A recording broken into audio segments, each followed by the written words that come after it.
muchísimo gusto enlazarme aquí con don Mike Hernández. Don Mike Hernández, una persona que se ha dedicado a investigar mucho a todo este tema de la historia del rock en México. Y pues ahora que estamos por cumplir 50 años del Festival de Rock de Avándaro, desde ese 11 de septiembre famoso en donde muchos grupos pues muchos dicen que fue el parteaguas del rock de los festivales aquí en México, en una época en que pues estaba prohibido estar en concierto y los jóvenes eran pues castigados y pues se les culpaba de muchas cosas y pues este festival de rock de Avándaro vino a romper todos esos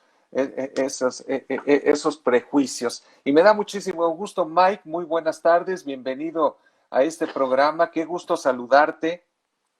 Buenas, buenas, ¿cómo estamos?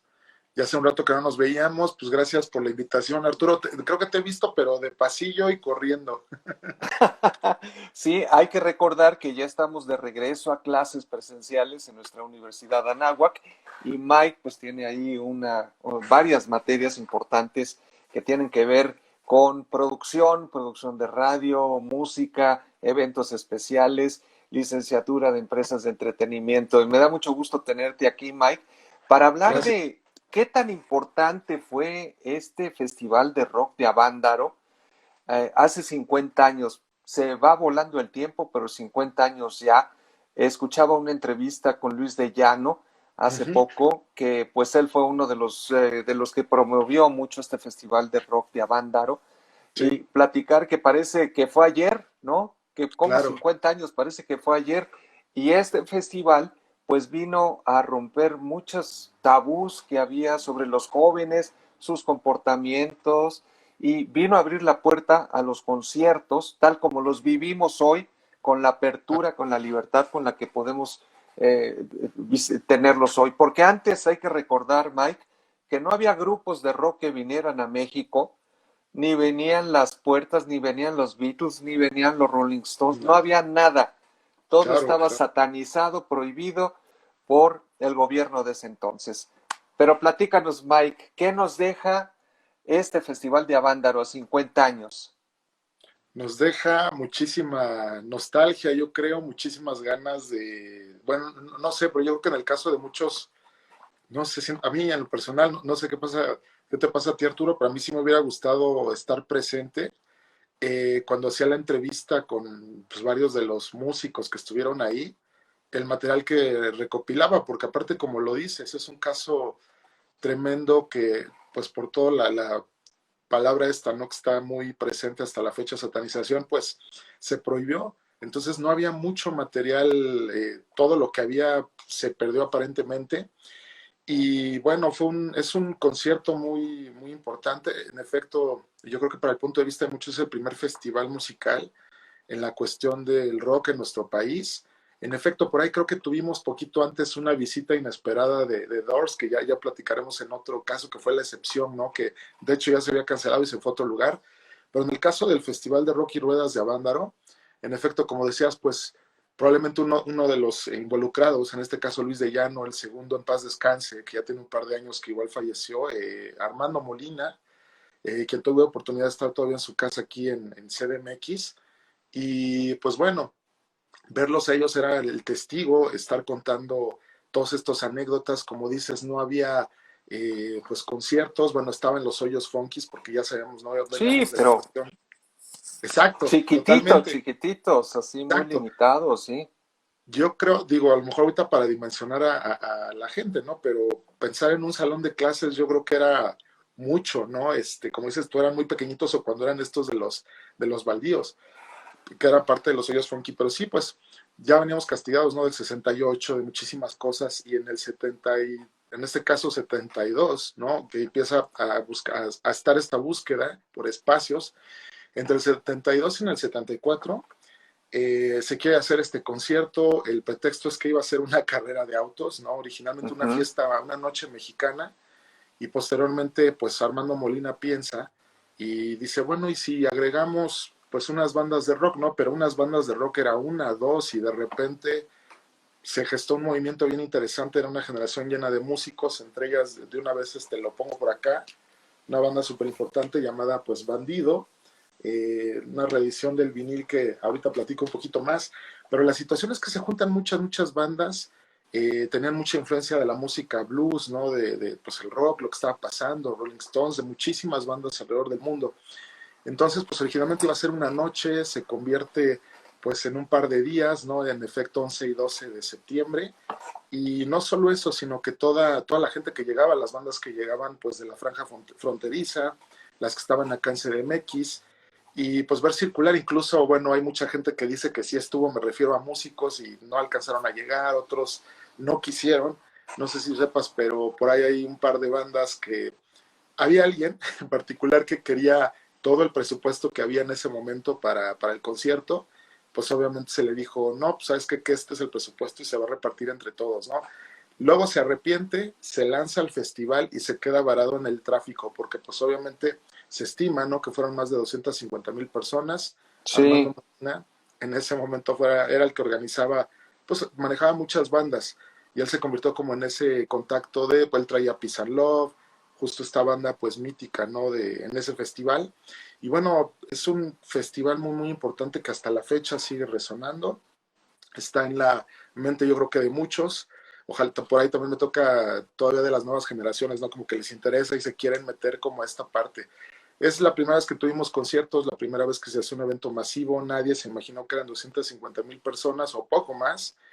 Y otra de las cosas importantes es que pues no había la infraestructura, me refiero al equipo, el equipo de audio, luces, escenarios que tenemos pues hoy en el 2020, bueno, vamos a decir sí, 2019, ¿no? claro. Por todo lo que ha ido pasando.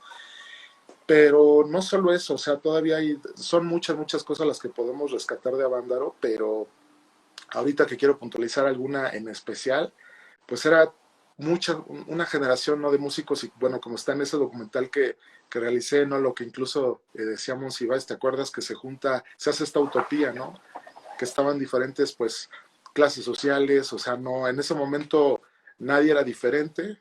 Justo me encanta porque conseguí una parte del material, y en efecto veíamos, pues obviamente que estaban ahí todos conviviendo. El Ajá. pretexto pues, era justo esta influencia, ¿no? Pasando del 68, el Peace and Love, el amor y paz. Y la verdad es que un detalle súper importante, acá en CDMX estaban prohibidos los conciertos, entonces estaba en el gobierno, si mal no recuerdo, Jan González. Él sí decide apoyar, bueno, Jan González, hablamos ya de la generación, no, porque hasta ahorita me Sí, parece que, de don Carlos, Carlos Jan exacto, González. don Carlos Jan González.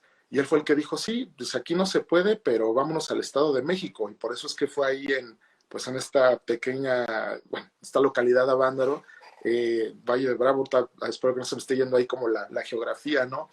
Pero bueno, se decide hacer de ese lado. Y lo más curioso es que en efecto está el ejército, estaba principalmente el ejército mexicano, pero de ahí en fuera todo estuvo tranquilo, todavía se conserva un poco de material del video, y pues hay muchos detalles que pasaron ahí, ¿no? Muchos mitos, eh, digo, hay varios, ¿no? La entrada de Avándaro, quién tocó primero, quién cerró, muchísimo, algunos de esos músicos todavía sobreviven, muchos de ellos pues siguen vigentes, ¿no? Entre ellos Alex Lora, que en esa época era con Free Souls in My Mind, los Duk Duks todavía por ahí anda Armando Nava, muchos músicos, pero la verdad es que fue un festival muy importante, una generación de músicos que yo digo que hasta la fecha no se les ha reconocido. ¿Te acuerdas cuando buscábamos esa entrevista con Jacobo Zabludowski, ¿no? Porque él justo ya hace poco conseguía el material cuando en una noticia dijo, previo a banda, ¿no? Dice, ya tenemos una generación de músicos que está al nivel pues de todos los que están prácticamente en Estados Unidos, Inglaterra, y lo dijo justo en uno de sus programas, pero pasa el incidente de Avándaro, justo toda esta nueva cultura que en esa época sí había censura extrema, ¿no? Y va para atrás todo, Ajá. ¿no? Entonces se deja de hablar del rock pues en los medios, revistas, en todos lados, en las estaciones de radio. Y por ahí todavía hay incluso recortes que conseguí donde algunos grupos que pedían hablar con el presidente en esa época porque pues era su única fuente de trabajo. Y surge un fenómeno bien importante que era rock sobre ruedas, y Ajá, haz de sí. cuenta, contrataban un camión, o sea, después de lo de Avándaro, y como estaba prohibido tocar en todos lados, pues iban en el camión, se conectaban, si mal no recuerdo, me contaban a baterías, a lo que fuera, batería eléctrica, y pasaban el sombrero, ¿no? De repente llegaban al centro, Coyoacán, tocaban, vámonos rápido, porque pues obviamente también no podían tocar, no había un permiso. Entonces, pues sí estuvo como bastante fuerte durante varios años, ¿no? Hasta los 80. No, hay muchas cosas que contar. Por cierto, la carrera de autos ya no se hizo, porque Ajá. obviamente muy similar a Woodstock, ¿no? Entre el lodo, pues el gentío que nunca se imaginaron más de 250,000 personas, y no sé si has visto, ¿te acuerdas las imágenes cómo van llegando hasta con Sí, bebés, ¿no? sí, Muy sí, cómo cosas. no. Pues como se realizaban los conciertos en los Estados Unidos, ¿no? En Claro, Woodstock. Monterrey, Entonces, como en Monterrey, sí, como que era la tendencia, ¿no? Pero aquí en México nunca se había hecho porque veníamos de una cerrazón política en que los jóvenes pues eran catalogados como melenudos y la música no le gustaba al presidente, y me refiero al expresidente Gustavo Díaz Ordaz, ¿no? Y luego sí, viene Luis Echeverría en los setentas y es cuando se da este concierto. Y exacto. pues como dices tú, hay muchos grupos que quisieron estar o quisieron cobrar mucho, después dijeron que siempre sí, pero he estado escuchando entrevistas, muchas, Javier Batis, uno de ellos, que dijo que quiso llegar, pero que la gente se lo impidió porque estaba llenísimo y no pudo llegar, no pudo tocar y se quedó con las ganas de hacerlo y pues pasar a la historia, ¿no? Como uno de los Sí. grupos que se presentó en Avándaro. Pero tú te has dedicado a estudiar este fenómeno que fue Avándaro y lo has Ujú. hecho con mucho cuidado, con una investigación muy profunda. ¿Qué es lo que nos dejó Avándaro? Porque dices tú que después del concierto, pues vino otra cerrazón, como que ya no querían ver jóvenes juntos, más de 100 en un solo lugar, porque ya iba a ser una revolución, ¿no? Claro. Pero ¿cómo se da el salto después de Avándaro a que se empieza a abrir el mundo en México a los conciertos, a los grupos de rock, a la música? ¿Qué es lo que hizo falta para que sucediera eso? Pues la verdad es que lo que he encontrado, digo, tanto en entrevistas con, por ejemplo, ¿no? Alex Lora, Javier Batis, ahorita justo te quería decir, algunos, yo creo que muy pocos saben y se los he compartido. Estuve en casa de Javier Batis allá en Tijuana con su familia, me refiero a sus hermanas y todo. Y digo, voy a hacer una torta ya, de hecho, se van a cumplir 10 años de que, si mal no recuerdo, sí creo que van a ser 10 años, ahorita les digo cuánto el documental, pero Javier Batis hubo cosas que me decía, esto porfa no lo grabes, esto no lo digas, ¿no? Digo, ahorita pues hace poco hablé con él, pero fíjate que es una persecución, o sea, real. Y desafortunadamente, más o menos como para dar contexto, sí estábamos vigilados, bueno, en esa época los jóvenes, y prácticamente se esperaba el mínimo error como para que nuevamente saliera esta cuestión. Y es real, pues ahora sí que investigación también un poco periodística, pues era una generación más bien en una época bien difícil, ¿no? Porque estaba toda esta Sí, cuestión de, pues, izquierda, Cuba, todo este movimiento, ¿no? Entonces fue bien, ¿cómo lo puedo decir? Peligroso, porque en ese momento fue como, bueno, si 250,000 personas de esa generación se están congregando para un concierto, pues ahorita no se les vaya a despertar, como lo dice Alex Lora en el documental, ¿no? No se vayan a caer sobre Palacio Nacional. Entonces el pretexto mínimo que encontraron es que justo cuando estaba toda la euforia del festival, que estaba esta banda Peace and Love, ellos tenían un cántico, ¿no? Igual y no lo digo acá, pero la situación es que de repente era el que no cante, ya sabrán, ¿no? Como ahorita, ah, pues, ¿no? Pero en esa época era pues el relajo, ¿no? Digámoslo así, no era ofensivo. Entonces, en ese momento, porque el concierto vale la pena mencionarlo, se estaba transmitiendo en cadena nacional, en radio y en televisión. De hecho, estaba en esa época, era Telesistema Mexicano, ¿no? Creo que se llama, Telesistema Mexicano, sí. antes de Televisa.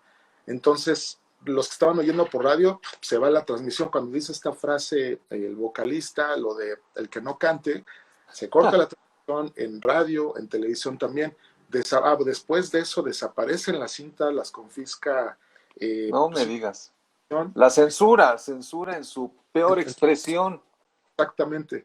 Entonces, después de eso, una anécdota que me contó justo Javier Batis, ya cuando los poquitos lugares donde tocaban clandestinamente, aparte de los hoyos funky, pues de repente llegaban redadas, o sea, estamos hablando quizá 2 años después, estaba tocando Javier Batis y de repente creo que empiezan pues estas redadas, ¿no? De que ya venía la policía, o en esa época comenzaron los azules, que los subían Sí, a las Julias, que las sí. camionetas. Pues, ¿qué hace Azules, Javier sí. Batis? Exactamente. Sí, entonces no se puede zafar Javier Batis, o sea, por la puerta, digamos la puerta principal, y entonces se escapa por la ventana, dice, por acá me bajo. En el momento que se está bajando, creo que ahí se comenta que había un fierro o algo, creo que aparte de cortarle le atraviesa, se queda medio colgado de la mano, y total que hasta que se fueron todos, lo ayudan a bajar y así se fue a otro lugar a tocar, porque en esa época tocaban, tenían pues 6, 8 conciertos a la vez. Entonces dice, nada Ajá. más me vendieron mano, alcohol y vámonos. La verdad es que fueron varios años, ¿no? Porque, de hecho, un detalle que también tengo ahí guardado en lo que no ha salido del documental que decías de Alfredo Díaz Ordaz, existía el hijo, Alfredito Díaz Ordaz, Sí, sí, y sí, todo sí.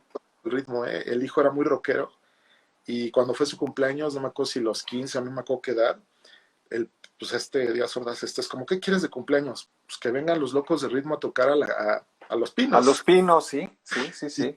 me enseñó el papel Lalo Toral, el pianista, actualmente del Tri, y bueno, pianista de los Locos del Ritmo, pero en efecto, pero bueno, después de esa década nos castigaron muchísimo, tardamos por ahí fíjate que en el 80 llega pues esta banda Chacmol con la que tuve oportunidad de trabajar con Carlos y algún otro de sus integrantes, y es hasta en los 80 cuando nuevamente clandestinamente sale una nueva generación de músicos que incluso muchos no lo han de saber, pero si tú querías tener un sintetizador y dedicarte a la música, pues había que tener un permiso del sindicato, a ver si te dejaban importarlo, Sí, a ver si... claro. Era un relajo. Entonces se suelta esta nueva generación que le encantaba viajar, pero hacían unos viajes como literal para investigar, documentarse, entre ellos Jorge Reyes, también músico de Chacmol y que hacía música prehispánica.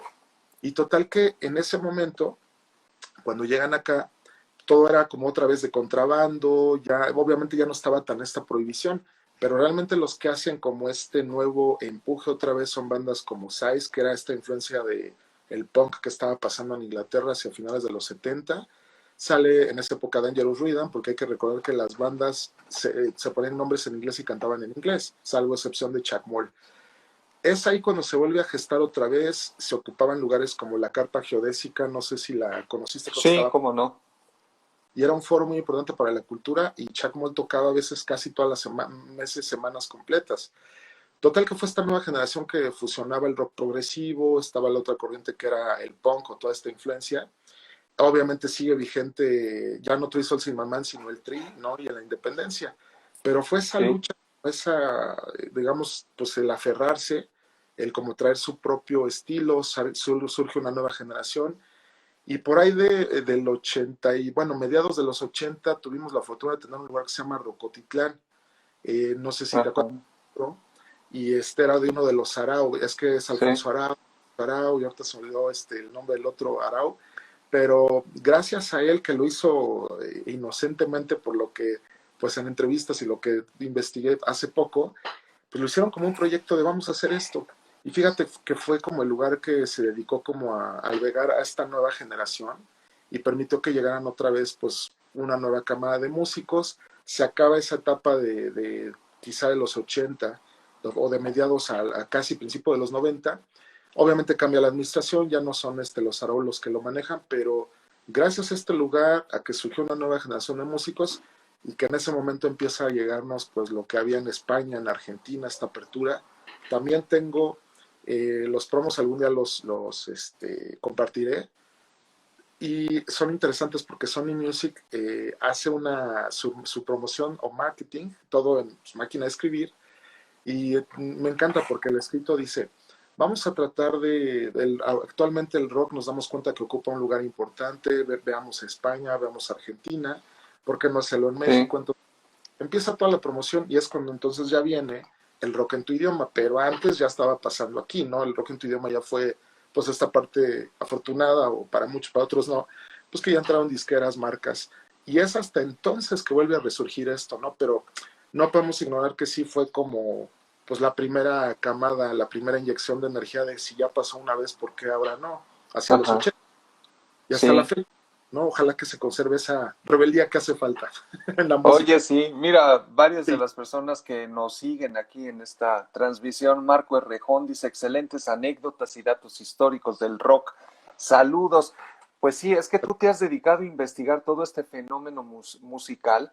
Yo no sé si a partir de Avándaro, pero cómo nos ha impactado, cómo nos impactó Avándaro en este caso, y pues hay que recordar que veníamos del 68 después del 70 del jueves de Corpus, entonces exacto. el gobierno estaba pues muy sensible a cualquier reunión de jóvenes y pues Sí, más un concierto al aire libre con 200,000 personas pues fue como que una amenaza a la seguridad nacional, ¿no? Mira, exacto. David Fragoso, que nos sigue aquí, alumno de Práctico Uno, dice, ¿qué tanto influyó Tlatelolco en el evento de Avándaro?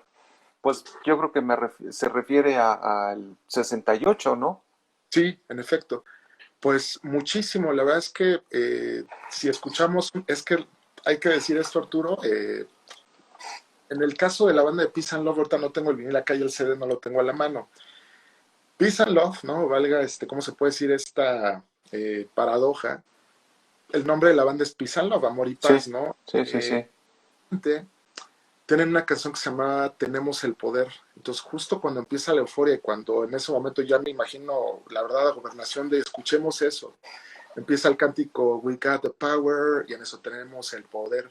En ese momento es cuando la gente se puso súper eufórica y mucho de tenemos el poder era este llamado a la generación, pues a que no fuéramos, no solo rebeldía por ser rebeldía, ¿no? Sino seguir leyendo, estudiando, preparándonos, tener nuestras propias ideas, digo, esa generación de los 70, pero tal cual esa canción tiene mucho, digo, ya, aparte ellos son de Tijuana, o eran de Tijuana, Sí. porque eran de los dos hermanos Ramón y Bozo, y bueno, sí tuvo mucha influencia y esa es una de las canciones que era una respuesta al halconazo, a lo de Corpus, el jueves de Corpus, Tlatelolco, totalmente. Esa es Oye, una, sí. sí, Oye, pero esta corriente de músicos llega mucho por Tijuana, sí. por la cercanía con los Estados Unidos, por esa influencia y vienen a México. ¿O qué tuvo que ver Tijuana en todo este tema del rock mexicano?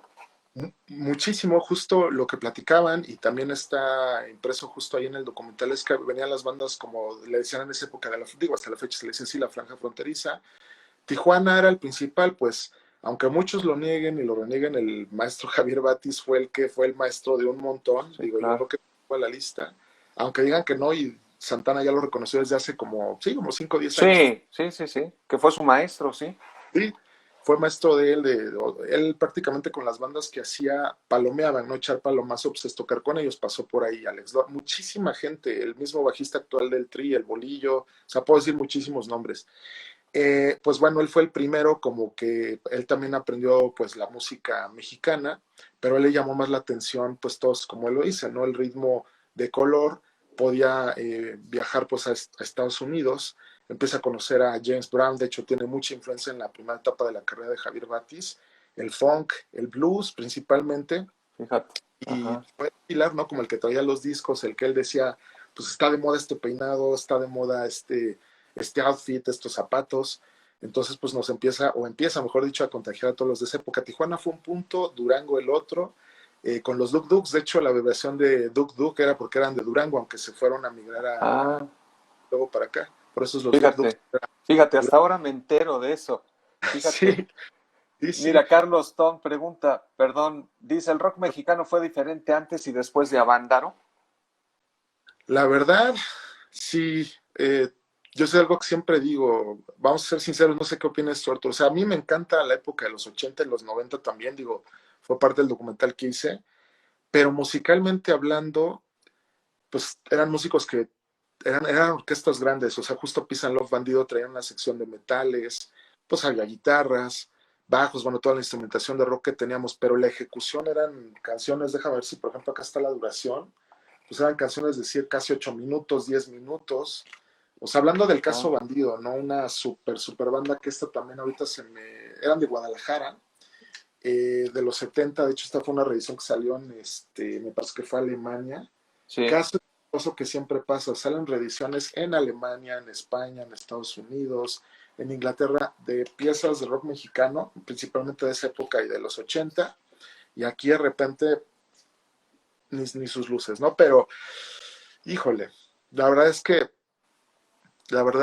esa generación creo que es lo que me he dado cuenta, que en ese momento que nos cortan la inspiración, yo lo digo así, como que sí, de repente la música fue un poquito, hasta cierto punto, les digo, cada generación tiene lo suyo, pero musicalmente hablando, las ejecuciones musicales, los cambios que tenía cada una de las piezas era increíble, ¿no? Ya ajá. después, pues, digo, hay de todo, pero yo creo que sí fue muy distinto pues, a todas las décadas que siguieron 80 y 90, ¿no?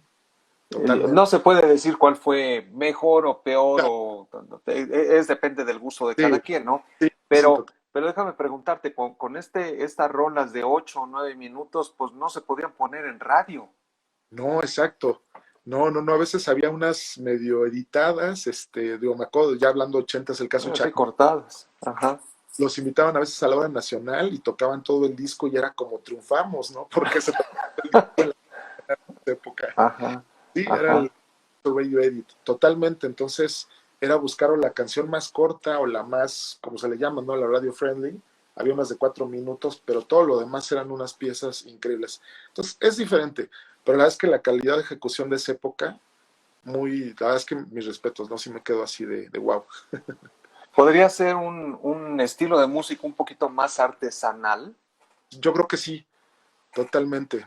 Sí, más elaborada, ¿no? De repente, pues te menos de decía, estudio, menos de sí, mixes y de efectos y todo esto, ¿no? claro, era la ejecución al final del día, no lo que más pegaba con ellos, la ejecución, tal cual. Ajá. Muy bello. Oye, pues saludamos, mira, a todas las personas que se están uniendo. Desiree Hernández, saludos. Desiree, Eric Ibarra también. Luis Salud. Díaz, 20-Donosti. David Fragoso, ya lo dije. Marco Errejón también. Scott Coyote. Frank Garg también. Jorge Mave, uno. Jime, LLBS. En fin, muchas gracias por seguir. Pues interesantísimo, mi querido Mike. Podemos estar aquí Sí, sí. hablando, no sé, medio día completo de la importancia que tuvo este Festival de Rock de Avándaro. Y pues ahora llegamos a los 50 años y pues están haciendo muchos estudios, comentarios, investigaciones sobre lo que nos dejó, pero bueno, tú ya te dedicaste a estudiarlo precisamente y Sí, pues te has dedicado, ¿cuánto tiempo le has dedicado a esta investigación? Ya un sí, buen pues rato, ¿no? yo creí que acababa cuando hice el documental, pero no, era bien chistoso porque me contactaban cuando lo subí a YouTube, pues me contactaban bandas, por ejemplo, los integrantes de los OVNI. Bueno, luego nos cayó la pandemia y cortamos muchas cosas, ¿no? Sí. Porque pues todavía por ahí me quedé con más material como para hacer algo más completo, pero la verdad es que siguen saliendo todavía pues anécdotas, ¿no? Y digo, de parte de los músicos, que pues varios de ellos ya son grandes, pero sí, creo que sigue estando. No puedo decir que acabé en el 2012 originalmente, creo que a partir de ahí me salía más material y bueno, quedaron más cosas fuera. Yo creo que hasta la fecha. Y todavía me Y sigo encontrando. ahora, sí, pues ahora con los 50 años vas a encontrar cosas que no conocías, que no habías visto antes, Sí, ¿sí? Es un trabajo constante, pero en YouTube, ¿cómo podemos ver tu documental? está tal cual en mi canal, que es El Rock no tiene la culpa. Y Ajá. ahí está el documental que se llama El Rock no tiene la culpa, dura 47 minutos, entonces tal cual se meten a YouTube y le ponen El Rock no tiene la culpa y ya de ahí pues pueden encontrarlo. 47 minutos, recomiendo verlo, como digo yo, principio a final. Digo, pueden irlo viendo en secciones, pero pongan la atención al inicio y a la canción con la que cierra, porque me adelanto, esta canción que viene al final es una canción que grabaron los Duk Duks por ahí de principios, mediados de los 80, y pasó una situación.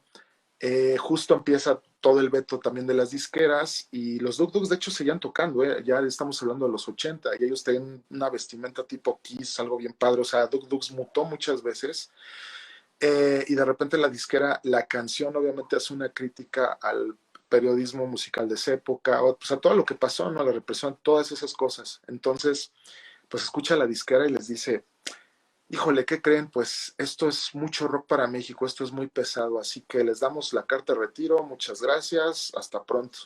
Se les acaba la Sí. carrera, los congelan, ¿no? Ajá. Y pues esa canción quedó inédita, ya acabando en esa época la entrevista, me da una copia, la canción se quedó como en demo, y justo es con la que cierra el documental, la canción se llama El rock sigue encadenado, que en un momento dado se iba a llamar así en los créditos, y se van a dar cuenta y se van a hacer la pregunta, pues si seguimos igual, si ha cambiado, muchas cosas, pero véanla, escúchenla, y Oye, vean el ya que documental. estás hablando de música, de canciones, Carlos Ton pregunta, ¿qué canción o canciones son las más representativas de esta generación para nosotros? Para ti, Pues, ¿cuál Arturo, dirías tú? Uy, Arturo, pues es que son muchas, ¿eh? sí, Son muchas. No me quedaría con una nada más. sí, no, híjole, la verdad es que, pues bueno, Libertad Ahora sería una Freedom Now de Bandido, de Peace and Love, puede ser We Got the Power y tienen una canción muy, muy We Got bonita the que Power, puede ser, sí. es un himno, ¿no? Esa Yo, fue, como dices tú, algo que molestó muchísimo, ¿no? Tenemos el poder. sí, sí, ¿Y sí, sí, cómo le decías eso a los políticos de ese entonces, no? exacto. Sí, no, en esa época sí era sálvense quien pueda, prácticamente, ¿no? Persecución. Sí, Entonces, sí, sí, sí. ¿no?